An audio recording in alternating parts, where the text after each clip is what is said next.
Ерөнхий боловсролын нутгийн аварга улс сургуулийн бага улсралын заа харгын нэгдээс.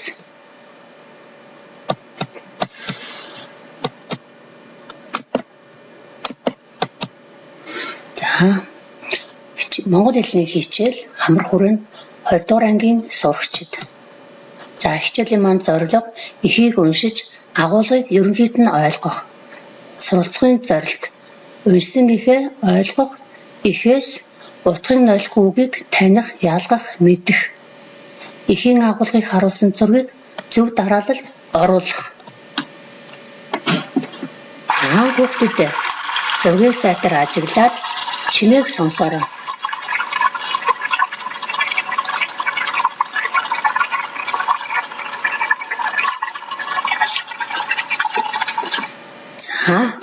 Юуны чимээ байсан бэ? Голгоор усны чимээ байна. За ямар улирал вэ? Зуны улирал. Бид зун амраад ээж автагаа аялал зугаалгаар хөдөө явж байгалийн сайхныг үзэж сонирхдаг. За тэгвэл өнөөдрийн хичээлээр бүгдээрээ хэрэмний аялсан тэмдэглэлийг үзэж сонирхцгаая. За ихээ уншия. Ихээ уншихаас өмнө мэдэхгүй буюу ойлгомжгүйгээ тогтоож аваарай. Зуны амралт болж хоролдоо аялал хийж зуны халуун өдрүүдийг ардаа хийхээр шийджээ. За энэ хэсэгт хоролдоо ардаа гэсэн үг хийхээр гэсэн үг гарч ирж байна. Тэрээр ойг гатлан нэг горхины хөвөөнд очиж ус авахар яваа цагаан бүжинтэй таарав. Цагаан бүжин модон хуйнгаа усан дотор тавиад хөдлөж чадахгүй байгааг хараад хоролдоо яаран түүнд туслалаа. Чамд баярлалаа. Чи тун сайн юм гэж цагаан бүжин сэтгэл тогтлон хэлээд хоролдоог гэртээ урж хамт тоглов. За энэ хэсэг дээр догтлон гэдэг үг гарч ирж байна. Цаашаа явъя. Хоролдоо цагаан бүжингинд очиход цагаан бүжингийн ээж энэ түүнийг дотносон хүлээн авчээ. За энэ хэсэгт дотносох гэсэн үг гарч ирлээ. Цагаан бүжингийн ээж хоролдоо юмны учрыг ойлгодог. Сайхан сэтгэлтэйг мэдээд цагаан бүжин хоролдоо хоёрыг хамт аялуулж тэр хоёр их юм сурч мэдэж авчээ.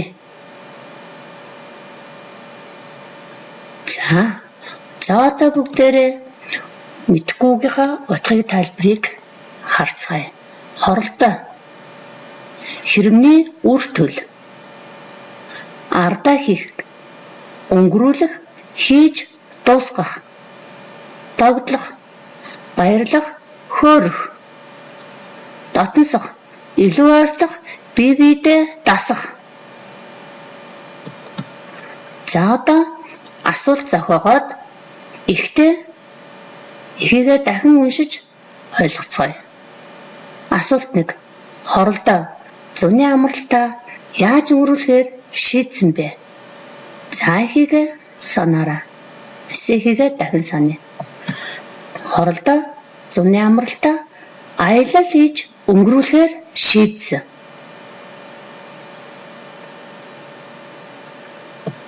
Хоёрдугаар асуулт. Хоролдоо хаана юутай таарсан бэ? Яагаад түүнд туслах болсон бэ? За. Горхины хөвөөнд очиж ус авахар явж байгаа цагаан бүжинтэй таарсан. Цагаан бүжин модон хуйнгаа усан дотор тавиад хөдлөж чадахгүй байсан учраас хоролдоо түүнд тусалсан. Асуулт 3. Цагаан бүжин хоролдоод баярлсан сэтгэлээ илэрхийлж чадсан уу? За ихээ харъя. Чамд баярлалаа. Чи тун сайн юм гэж цагаан бүжин догдлсон сэтгэлээр хэлээд түүнийг гэртээ урьсан. За тэгвэл энэ дээр баярлсан сэтгэлээ илэрхийлж чадсан байна. Баярлсан сэтгэлээ хүний хэлж байгаа үг чирээс татаад том үсгээр эхэлдэг юм байна. Өгүүлбэр дуусахад цэг тавьдаг юм байна. Бидний сайн анхаарал хуралдаа ажиглаарай. За цааш явъя. Асуулт 4. Цагаан бүжингийн ээж хоролдог хэрхэн хүлээж авсан бэ? За хоролдоо цагаан бүжингийн очиход ээж нь дотносон хүлээж авсан.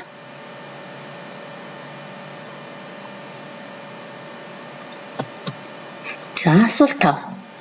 Тэр хоёр хаашаа явсан бэ? За тэр хоёр аялахаар явсан. Аялаад их юм сурч мэдээд ирсэн. За цагаан бүжин туулаа хоёр дүүрэл аялал хийсэн байх нь.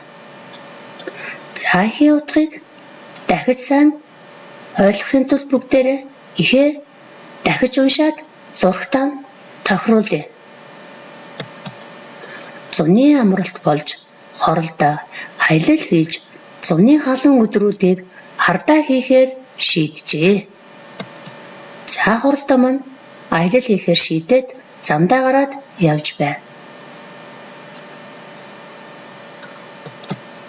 За самбарын бичгэлэл. Асуулт эхийн хэсэг зураг тохирч байна.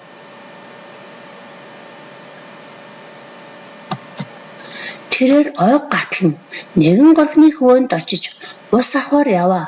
Цагаан бүжинтэй таарав.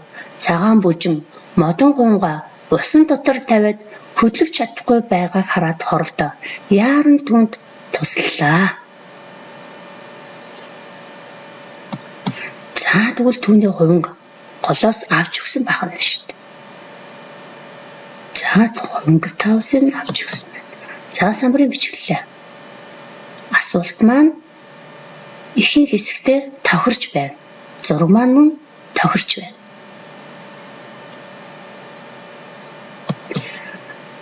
Чамд баярлалаа. Чи түн сайн гэж цагаан бүжин сэтгэл догтлон хэлээд хоролдоог гэртээ урьж хамт тоглов. За зураг. Энэ хоёр гэрийн зүг явж байна. Цагаан бүжин маань хоролдоог гэртээ урьсан учраас. За бүгдээрээ самбарын бичглийг харъя. Самбарын бичгэл маань энэ. За үүнээс асуулт эхийн хэсэгтэйгээ зураг маань мөн тохирч байна. Хоролдоо цагаан бүжингийн дочоод цагаан бүжингийн ээж түүнийг дотносон хүлээн авчээ. Цайн ээж нь цагаан бүжин болон хоролдоо хоёрыг хүлээж авч.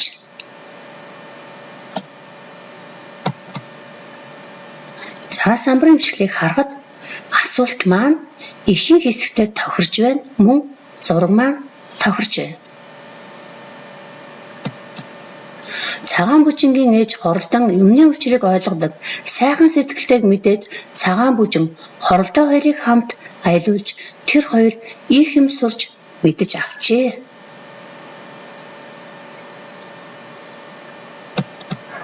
За тэр хоёр хамт найз болоод цаашаага хоролдоо цагаан бүжин хоёр маань аялал хийхээр явж байна. За самбарын бичгэлэл. Асуулт маань эхийн хэсэгтээ тохирж байна. Мөн зураг маань ч бас тохирч байна.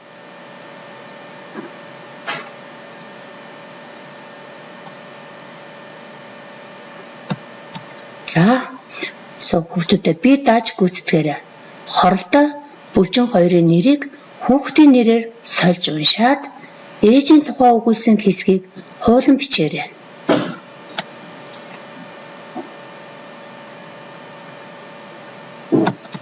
Хичээл идэвхтэй оролцсонд баярлалаа.